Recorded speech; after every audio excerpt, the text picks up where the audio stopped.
الأنمي النهارده بيبدأ بسياسي بيكون راكب عربية في أمان الله، لكن فجأة السواق بيكتشف إنه معهوش فرامل وبيفقد السيطرة على العربية وبيقع من فوق الكوبري والعربية بتنفجر. عشان كده منظمة أوستينيا بيتجمعوا وبيكتشفوا إن الحادث ده مش حادث عادي ولكنه مدبر عشان يقتلوا السياسي، والسبب في ده هو حزب اليمين الشرقي.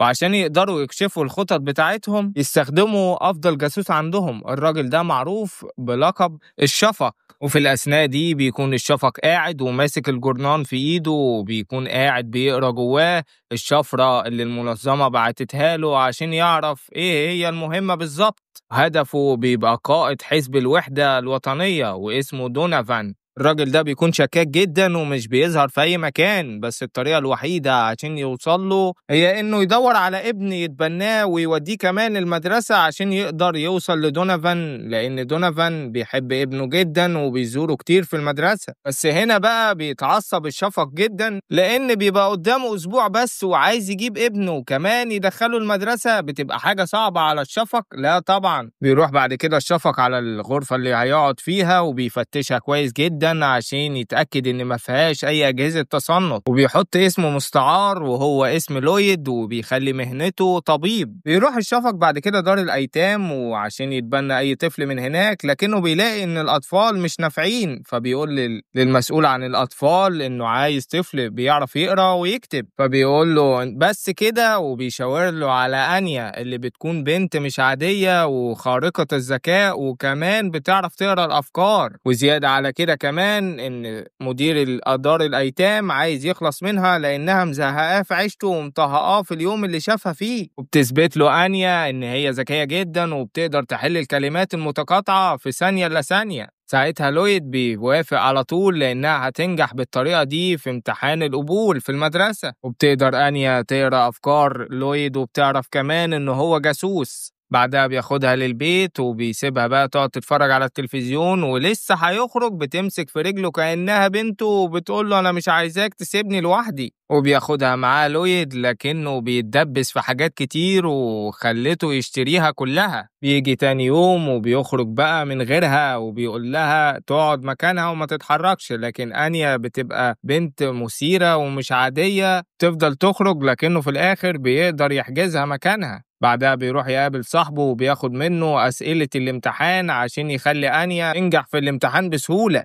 هنا أنيا تسكت، لا والله بتدخل تلعب في المعدات بتاعته وبتبوظ الدنيا على الآخر، وكمان تبعت رسائل سرية لكل العالم ومن خلالها بتقدر عصابة تحدد مكان الشفق وبتقدر إن هي تعرف المكان بالظبط. وأول ما بيرجع لويد على البيت فجأة بيهجم عليه واحد من العصابة، لكن بيتفادى لويد بسهولة ضربته، وبضربة واحدة بينيمه على الأرض. بيهجم التاني عليه بالمسدس وبيضربه طلقات كتير، لكن بيقدر يتفادى بسرعة كبيرة لويد الطلقات. بيحدفه بعلبة تونة في وشه وبينزل على دماغه بالكرسي بيخلص عليه. بيجري عشان يطمن على أنيا، لكن المفاجأة إن بيلاقي الدبدوب واقع على الأرض وأنيا مش موجودة. يفهم على طول إن أنيا كده اتخطفت، لكن اللي ما بيبقاش الشفق عامل حسابه إن واحد منهم بيفوق وبيضربه على دماغه وبيخليه يغمى عليه. بيرجعوا بعد كده رئيس العصابة ومعاهم كمان لويد وبيرموه على الأرض. لكن المشكلة الحقيقية مش هنا، المشكلة الحقيقية إن لما رئيس العصابة بيرفع الغطاء بتاع الرأس بيكتشف ان اللي جوه ده مش لويد، ده واحد من اتباعه اللي هو اصلا بعته يجيب لويد. فلما بيبص ورا بيقول الله امال مين اللي كان واقف ده، بس بيقدر ساعتها الشخص ده انه يغفلهم كلهم وبياخد انيا وبيهرب. والمفاجأة الكبيرة ان الشخص ده بيكون هو لويد. وبعد ما بيخرجوا بيديها ورقة وبيقول لها تروح لاسم الشرطة وتديهم الورقة دي وهم هيساعدوها. ان لويد طبيعي مش عايز يشيل الوش قدامها ويوريها اللحظة دي، لكنه اول ما بيمشي وبيرفع القناع اللي لابسه بتتصدم أنيا أول ما بتشوف ده قدامها. ساعتها العصابة بيطلعوا وراه عشان يقدروا يمسكوه، لكن فجأة بيبقى لويد عامل لهم فخ وبينزل دقيق عليهم بيعمل دخان أبيض في المكان وبيبتدي يخلص عليهم واحد ورا التاني، ورئيس العصابة واقف مش فاهم أي حاجة. فجأة رئيس العصابة بيلاقي مسدس في دماغه وبيبقى وراه لويد.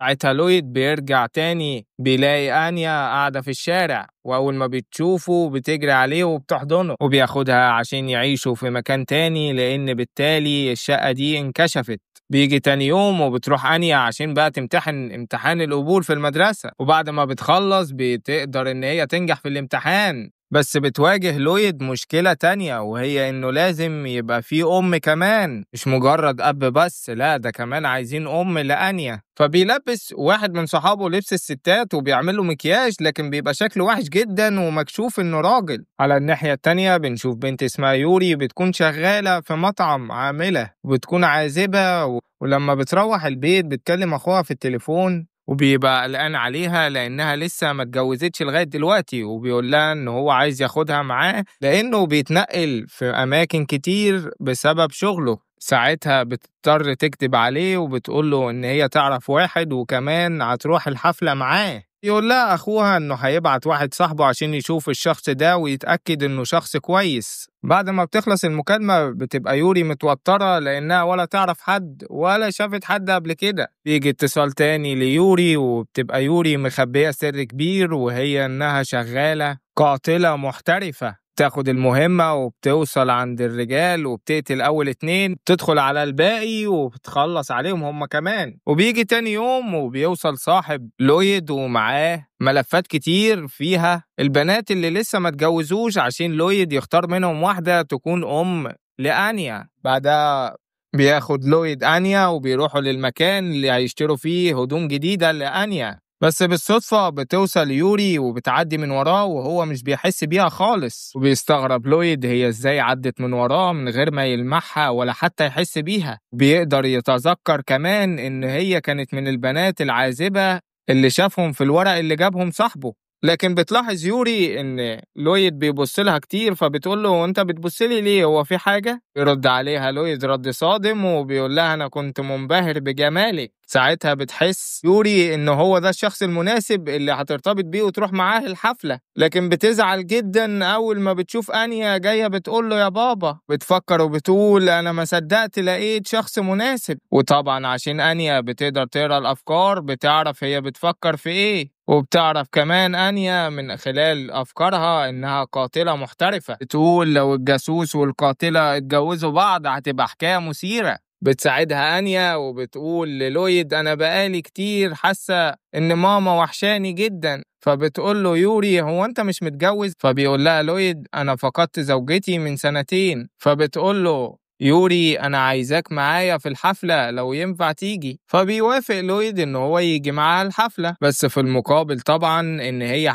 هتبقى أم لآنيا لما يجوا يروحوا للمدرسة. وبتيجي لويد مهمة تانية، هي إن في تحفة فنية لازم يسرقها، لكن للأسف المهمة دي بتكون في نفس الميعاد بتاع الحفلة اللي المفروض يروحها. فبيروح لويد يخلص المهمة على السريع وبعدها يروح الحفلة. بيروح لويد هو وصديقه يسرقوا التحفة الفنية وبيبقى فيه ضرب نار كتير جدا عليهم، لكن على مين؟ ده لويد المتين وبيمسكهم بيخلص عليهم واحد ورا التاني. وبيركبوا العربية وبيهربوا وبيبقى معاهم المجوهرات، وبياخد لويد من المجوهرات خاتم عشان يديه ليوري. الوقت ده تبقى يوري واقفة وطبعا زعلانة جدا إنه لويد ما جاش خدها للحفلة. بتروح يوري بعد كده للحفلة وبيجي صديق أخوها وبيقول لها أمال فين حبيبك اللي قلتي عليه؟ لكن بتيجي واحدة صاحبتها وبتبقى اسمها كاميليا وبتتريق عليها إن مفيش راجل عايز يقرب منها. بتفقد يوري الأمل وبتبقى خلاص قايمة مروحة، لكن المفاجأة بتحصل وبيوصل لويد في الوقت المناسب، لكن بيبقى على جسمه ووشه فيه دم كتير. عرفهم لويد بنفسه وانه حبيب يوري. يجي صاحب اخوها وبيسأله انت ليه بتنزف كده بالطريقة دي؟ فبيقول له لويد ان هو قابل مريض وكان تعبان جدا وفي حالة حرجة عشان كده اضطر ان هو يساعده. بتتضايق صاحبتها جدا اول ما بتشوف لويد لانه وسيم وكمان طبيب، وازاي قدرت ان هي تحصل على شخص زي ده. بتقرر ان هي تحرجها قدام الناس كلها وبتروح تاخد الاكل اللي بيكون سخن وبتبقى عايزة تقلبه عليها، لكن بتقدر يوري إنها بشكل احترافي جدا توقف الصينية وبتخليها تقع على الأرض وبتبقى شكلها محرج جدا.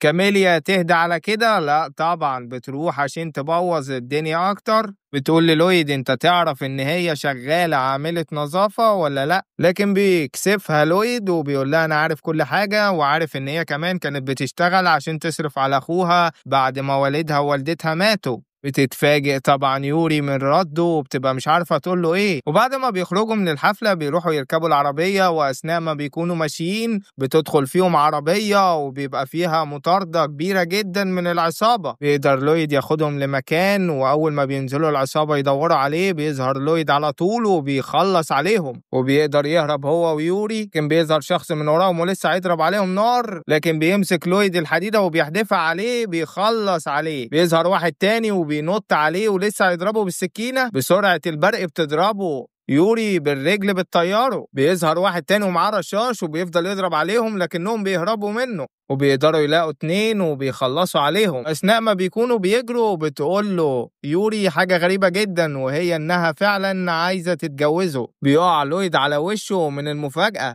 بيفكر لويد وبيقول هي دي اللحظة المناسبة، وبيطلع الخاتم لكنه مش بيلاقيه، وبيلاقي إن الجاكيت اتقطع، عشان كده بيظهر مجموعة من العصابة وبيضربوا عليهم نار، فبيطلع لويد القنبلة وبيستخدم الخاتم اللي فيها وبيرمي القنبلة عليهم، وبيلبس الخاتم ليوري وبتنفجر القنبلة في أفراد العصابة. بعدها لويد ويوري بيتجوزوا جواز رسمي، وبيبقى جواز طبعا كمصلحة لأن كل واحد فيهم عايز حاجة من التاني، وبيحاولوا إنهم يستقروا لأن مفيش ولا واحد فيهم طبيعي، اللي جاسوس واللي قاتلة وبنت بتقدر تقرا الأفكار وعيلة مش طبيعية. بتنتقل يوري عشان تعيش معاهم، وبتاخدها أنيا تفرجها على البيت كله. بتاخدها أنيا بعد كده لغرفتها، وبيجي لويد ومعاه حاجة يوري وبينزلها على الأرض. أول ما بتشوف أنيا الصناديق بتبقى عايزة تساعدها، لكن بتجري يوري أول ما بتشوفها وبتقول لها لا استني، أنا اللي حفظت الصندوق ده. وطبعا بيبقى الصندوق ده ما فضتهوش لأنه فيه أسلحة وفيه حاجات كتيرة. وبتتفاجئ أنيا أول ما بتقرأ أفكار يوري لما بتعرف إن جوه الصناديق ده فيه أسلحة. بيقعد لويد معاهم بعد كده وبيخطط بقى للمهمة الجديدة، وبيعرفهم ايه هي القواعد اللي هيمشوا عليها، لان المدرسة اللي داخلاها انيا مدرسة ايدن هي من اهم المدارس في البلد، ولازم يبانوا ان هم عيلة راقية جدا ومحترمة. يبدأ بعد كده انه يدرب يوري وانيا على طريقة المشي والقعاد والكلام والاكل وكل حاجة، لكن من اول دقيقة تعرف ان ده مستحيل يحصل. بيروحوا بعد كده مطعم يقعدوا كلهم عشان ياكلوا، وبتبقى انيا مش عارفة تمسك الشوكة كويس ولا السكينة، وبتبقى يوري ماسكة السكينة بطريقة غريبة جدا، وبيبقى لويد قاعد على أعصابه وعمال يفهمهم ويوعيهم عشان يبقوا كويسين قدام الناس. بعدها بيروح حديقة يقعدوا شوية يستنشقوا الهوا، لكن فجأة بتبقى في ست عجوزة ماشية وبيظهر حرامي وبيسرق منها الشنطة وبيجري. فجأة يوري هي كمان بتنط من المكان اللي واقفة فيه وبتجري ورا الحرامي، لكنها مش بتلاقيه، وبترجع للست العجوزة تشوف لو في حاجة حصلت لها، لكنها بتلاقيها سليمة وما فيهاش أي شيء. على الجانب التاني بيبقى لويد معاه أنيا وبيدور على الشخص الحرامي اللي سرق الشنطة، لكنه ما بيلاقوهوش لأن في ناس كتيرة جدا موجودة في المكان. لكن على غير العادة بتقدر أنيا إن هي تقدر من خلال تقرأ أفكار الناس تقدر تلاقي الحرامي، لأنه بيفكر وبيقول إن العجوزة دي غنية جدا، وأول ما بتسمع كده بتعرف إن هو ده الحرامي، وبتشاور له على الحرامي وبتقول له هو ده. فبيبص لويد عليه وبيلاقي ان هو غير لبسه، لكن بيعرفه من طريقة مشيته. بتيجي يوري فبيسيب لها انيا وبيقول لها خلي بالك منها، وبينطلق ورا الحرامي، وبيبقى طبعا الحرامي ماشي وفرحان بالفلوس اللي معاه. فجأة بينط لويد عليه وبيوقعه على الارض، بيفقده الوعي وبياخد الفلوس، وبيروحوا يرجعوا الفلوس للعجوزة، وبتشكرهم العجوزة هما الاتنين على مساعدتهم ليها وإنهم قدروا يرجعوا الفلوس. بعدها بيرجعوا على البيت وبيقعدوا مع بعض كعيلة واحدة.